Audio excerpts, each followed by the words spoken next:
Hello दोस्तों, मैं भूपेंद्र कुमार स्वागत करता हूं आपका एक बार फिर से आपके अपने यूट्यूब चैनल कुमार शिव पर। तो जैसा कि आज मैं आप लोगों से डिस्कस करने वाला हूं, जो यूपी लेखपाल 2022 है उसमें जो है फाइनल कट ऑफ और डीवी कट ऑफ में कितना अंतर रह सकता है ना। तो सबसे पहले आप अगर इस चैनल पर नए हैं तो चैनल को सब्सक्राइब कर लीजिए और वीडियो को लाइक कीजिए, और हो सके तो अपने दोस्तों के साथ जरूर शेयर करना, क्योंकि इस चैनल पर हमारे इसी टाइप के वीडियोज़ जो कि नौकरी से रिलेटेड हैं या सरकारी गवर्नमेंट जॉब जितनी भी होती हैं उनसे रिलेटेड हम वीडियो डालते हैं। और आगे हो सकता है हम फ्यूचर में कुछ टीचर्स की जो है टीम लेकर के आएँ और हम आपको उससे रिलेटेड आपको पढ़ाएं भी, है ना। तो चलिए बात को आगे बढ़ाते हैं। जैसा कि आप देख रहे हैं, मैंने लिख रखा है कि फाइनल और डीवी कट ऑफ में कितना अंतर रह सकता है और क्या क्या डॉक्यूमेंट चाहिए होंगे, है ना। तो आज मैं इन सभी पॉइंट्स पर बात करूँगा, सिर्फ फाइनल और डीवी कट ऑफ में कितना अंतर रह सकता है और क्या क्या डॉक्यूमेंट आपको चाहिए, वो सब लिस्ट में आपको बताऊंगा। ठीक है, एक एक डॉक्यूमेंट चाहिए होगा आपको। ठीक है, तो वो सभी डॉक्यूमेंट आप पहले से तैयार करके रख लीजिएगा, क्योंकि एंड टाइम पर जो है काफ़ी दिक्कतें और परेशानी का सामना हमें करना पड़ सकता है। हो सकता है कुछ ऑफिस बंद रहते हैं या फिर कुछ टाइम के लिए स्कूल भी बंद रह जाते हैं, कुछ त्यौहार वगैरह हैं, लगातार 4-4, 5-5 दिन के त्यौहार पड़ते हैं। तो आप पहले से इन सभी डॉक्यूमेंट्स को तैयार रखिएगा जैसे ही आपका डीवी के लिए जो है नाम आता है, या फिर आपका जो फाइनल आंसर की में है, जो भी आपके मार्क्स अगर ठीक से बनते तो आप इन सभी डॉक्यूमेंट्स को तैयार रखने की कोशिश कीजिएगा। ठीक है, तो बात को आगे बढ़ाते हैं। तो पहला क्वेश्चन ये है कि फाइनल और डीवी कट ऑफ में कितना अंतर रह सकता है। ठीक, तो सबसे पहले मैं आपको बता दूं कि फाइनल और डीवी कट ऑफ में अंतर इस बात पर निर्भर करता है कि जो बच्चे हैं डीवी में कितने गुना बच्चे बुलाए जा रहे हैं। ठीक है, तो देखो भाई, सबसे पहली बात मैं आपको बता दूं कि जितने भी बच्चे एग्जाम क्वालिफाई किए होते हैं वो सभी जो है अपने डॉक्यूमेंट तैयार रखते हैं। क्या डॉक्यूमेंट सभी तैयार रखते हैं, लेकिन उनमें से भी कुछ बच्चे ऐसे होते हैं कि कुछ बच्चों के डॉक्यूमेंट बाहर मतलब क्या होते हैं, वो सही नहीं होते, या फिर हो सकता है उनके डॉक्यूमेंट्स में कोई दिक्कत परेशानी, या फिर किसी में नेम मिसमैच है, या फिर बहुत सारी दिक्कत परेशानी हो जाती है ना। तो कुछ बच्चे ऐसे होते हैं जिनका डॉक्यूमेंट क्लियर नहीं होते, वो डॉक्यूमेंटेशन में बाहर हो जाते हैं या फिर डॉक्यूमेंट वेरिफिकेशन में बाहर हो जाते हैं। ठीक, तो इसीलिए होता क्या है कि बच्चे जो हैं हमेशा वैकेंसी से ज़्यादा बुलाए जाते हैं, जिससे कि जो है कम बच्चे ना पढ़ें और हमारा जो जितनी भी वैकेंसीज हैं वो सारी वैकेंसीज फिल हो जाएं। ठीक, तो अब बात इस पर आती है कि हमारे पास वैकेंसी कितनी है और हम कितने गुना बच्चे डॉक्यूमेंट वेरिफिकेशन के लिए बुलाए जा रहे हैं। तो मैं आप लोगों को बता दूं, हमारे पास जो लेखपाल की वैकेंसी हैं वो लगभग 8085 वैकेंसी है। ठीक, कितनी वैकेंसी है भाई? 8085 वैकेंसी है। ठीक है, अब देखो भाई, अगर रिजल्ट आता है तो इसमें कितने बच्चे बुलाए जाएंगे। तो सबसे पहली बात, अगर बच्चे 1.5 गुना बुलाए जाते हैं जैसा कि एक्सपेक्ट किया जा रहा है, 1.5 गुना बच्चे बुलाए जाते हैं तो कट ऑफ क्या रहेगी, और 2 गुना बच्चे बुलाए जाते हैं तो कट ऑफ क्या रहेगी। इससे ज़्यादा बच्चे बुलाएगा ही नहीं वो, क्योंकि बहुत कम बच्चे होते हैं जो डॉक्यूमेंट वेरिफिकेशन में बाहर होते हैं या फिर बोलते हैं रिजेक्ट होते हैं, है ना।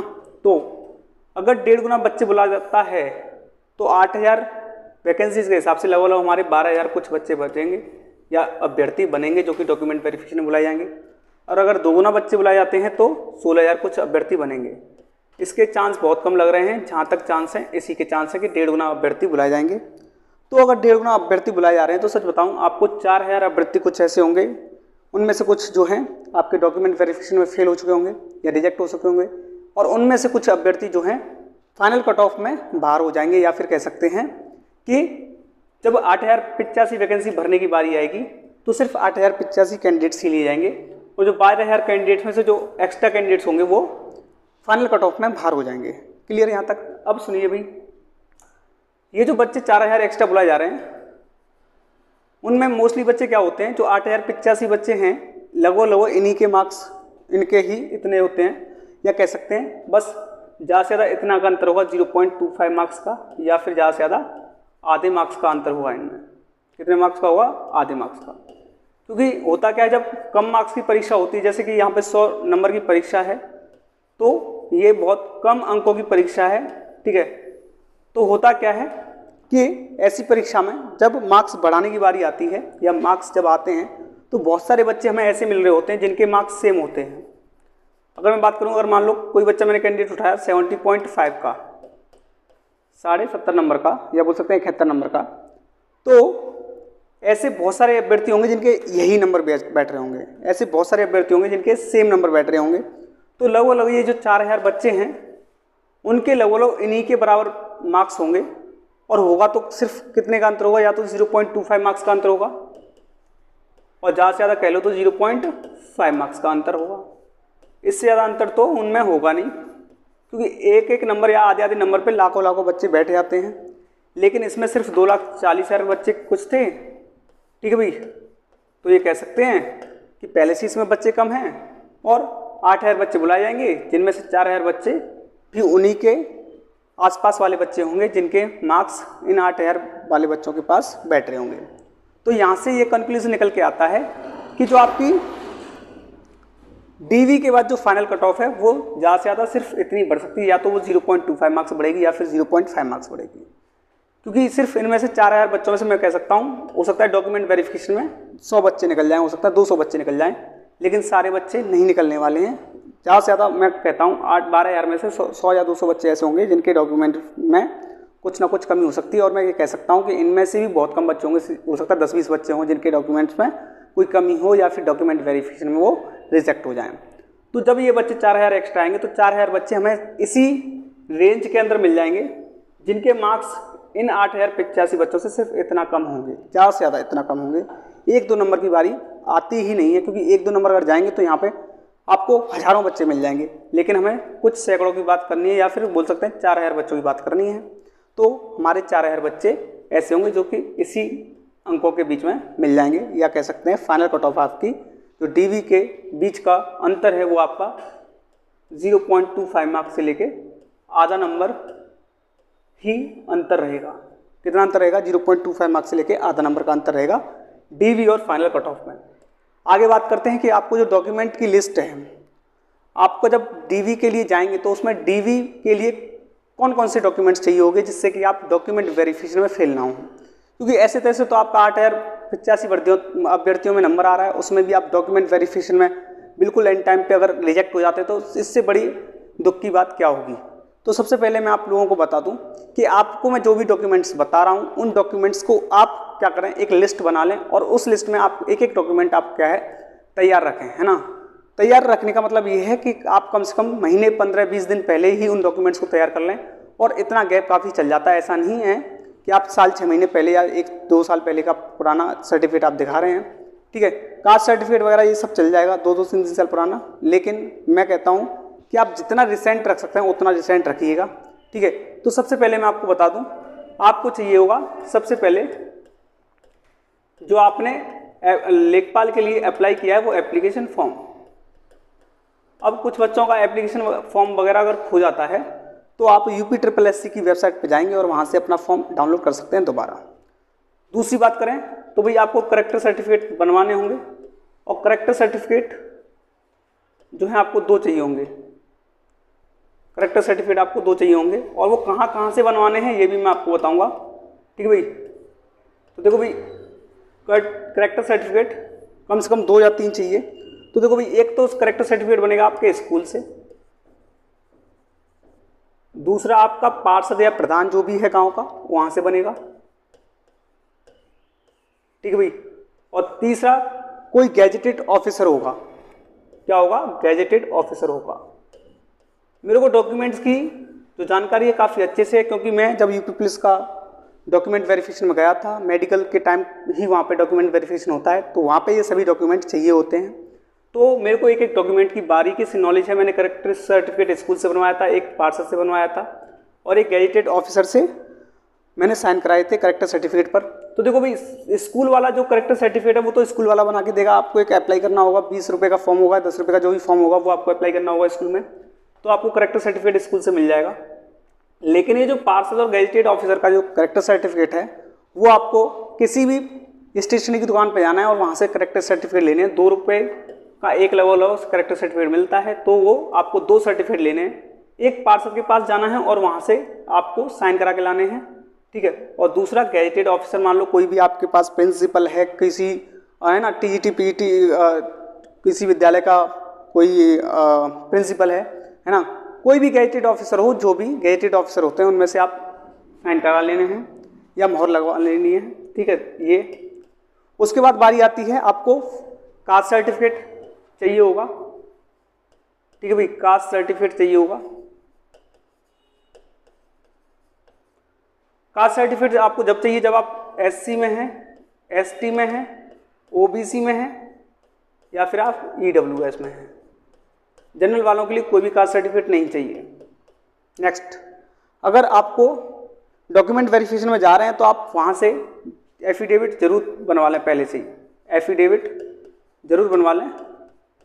ठीक है भाई, आप क्या करेंगे, किसी भी कोर्ट वगैरह में या किसी कचहरी वगैरह में जाएंगे और आप उन्हें सीधे सीधे बता दीजिएगा मेरा जॉब का नंबर आ गया है या फिर मेरी कोई गवर्नमेंट जॉब लगी है, उसमें मेरे को एफिडेविट चाहिए। तो उनके पास सीधा सीधा पैराफॉर्मा होता है, वो उस पैराफॉर्मा के अकॉर्डिंग आपका एफिडेविट बना के दे देंगे। ठीक है, 200 रुपये का या 250 रुपये का खर्चा आता है, तो आप एफिडेविट बनवा लेंगे। ठीक, उसके बाद आपको भाई CCC की ज़रूरत है नहीं, क्योंकि इसमें हमसे मांगा नहीं था, कोई रिक्वायरमेंट थी नहीं। तो CCC आपके पास हो तो ठीक है, ना हो तो ठीक है। ठीक, उसके बाद अगर बात करें तो आपको मेडिकल सर्टिफिकेट चाहिए होगा। मेडिकल सर्टिफिकेट आपको बनवाना होगा कहाँ से भाई? जिला अस्पताल से। कहाँ से भाई? जिला अस्पताल से। ठीक है भाई, आपको जिला अस्पताल से आपको मेडिकल सर्टिफिकेट बनाना पड़ेगा। क्या बनाना पड़ेगा आपको? मेडिकल सर्टिफिकेट बात करें तो। ठीक है भाई, मेडिकल सर्टिफिकेट जरूरी है, क्योंकि इसमें कोई भी मेडिकल की जो है आपकी जांच नहीं होनी है, तो आपको मेडिकल सर्टिफिकेट ही आपको दिखाना पड़ेगा। और ये जो चेक आपको कराना है जिला अस्पताल में कराना है, आप अच्छे से ये चीज़ें जो हैं नोट कर लीजिएगा, है ना। इससे अच्छी डिटेल जानकारी आपको कोई नहीं दे पाएगा, इस बात की मैं गारंटी ले रहा हूँ। उसके बाद अगर आपको कुछ चाहिए तो वो होंगे आपके फोटो लगभग आपको 12 फोटो चाहिए होंगे, आपके 12 फोटो। रिसेंट फोटो हो, पुराने फोटो हो, ज़्यादा पुराने फोटो ना हो, रिसेंट फोटो खिंचवा के ले जाना, कोई दिक्कत नहीं है।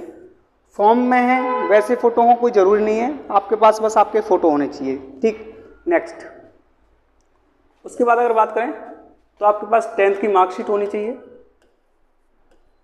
और पहले क्या होता था, मार्कशीट अलग आती थी और उसका सर्टिफिकेट अलग आता था।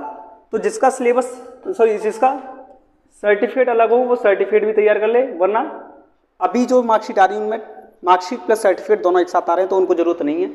इसी टाइप से आपको 12th की मार्कशीट आपको तैयार कर लेनी है। उसके बाद आपके पास वैलिड ID प्रूफ होना चाहिए, बोले तो आधार कार्ड होना चाहिए। ठीक, क्या होना चाहिए? आधार कार्ड होना चाहिए, पैन कार्ड होना चाहिए, वोटिंग कार्ड होना चाहिए, कुछ भी कुछ। आपके पास फोटो ID प्रूफ होना चाहिए। क्या होना चाहिए? Photo ID proof. यहाँ पे ये लिखना भूल गया मैं कि आपके पास ऐसा ID प्रूफ होना चाहिए जिस पे क्या हो, फोटो लगा हो। क्या लगा हो? फोटो लगा हो आपका। ठीक, उसके बाद आपके पास पैन कार्ड होना जरूरी है, क्योंकि आप जब जाएंगे वहाँ पे तो आपकी जो सैलरी है वो उसी अकाउंट में आएगी जिसमें आपका पैन कार्ड अटैच होगा। और अगर नहीं है तो आपको अटैच कराना पड़ेगा। पैन कार्ड आप जल्दी से जल्दी बनवा लीजिए, जिन भी बच्चों का नहीं बना है। वैसे मोस्टली लोग बनवा लेते हैं, अगर आपने नहीं बनवाया तो पैन कार्ड जरूर बनवा लीजिएगा। ठीक, उसके बाद अगर बात करें तो उसके बाद आपको पैट सर्टिफिकेट चाहिए होगा, जो आपका स्कोर कार्ड है। ठीक है भाई, पैट सर्टिफिकेट। ठीक है भाई, पैट सर्टिफिकेट या बोल सकते हैं पैट स्कोर कार्ड, बात एक ही है दोनों, चाहे आप पैट स्कोर कार्ड कह लें या फिर पैट सर्टिफिकेट कह लें। ये डॉक्यूमेंट्स जो हैं आपको चाहिए होंगे। ठीक है, ये डॉक्यूमेंट्स प्लस ये वाले डॉक्यूमेंट। ठीक है भाई, ये डॉक्यूमेंट्स हैं जो कि काफ़ी इंपॉर्टेंट हैं। इन डॉक्यूमेंट्स के बिना आपका जो भी काम है वो अधूरा रहेगा, है ना। और एक बात और याद रखिएगा, इन सभी डॉक्यूमेंट्स की आपको 2-2 फोटोकॉपी ले जानी है, 2-2 कम से कम 2-2 कॉपी लेके जानी है। ठीक है भाई, कम से कम 2-2 कॉपी।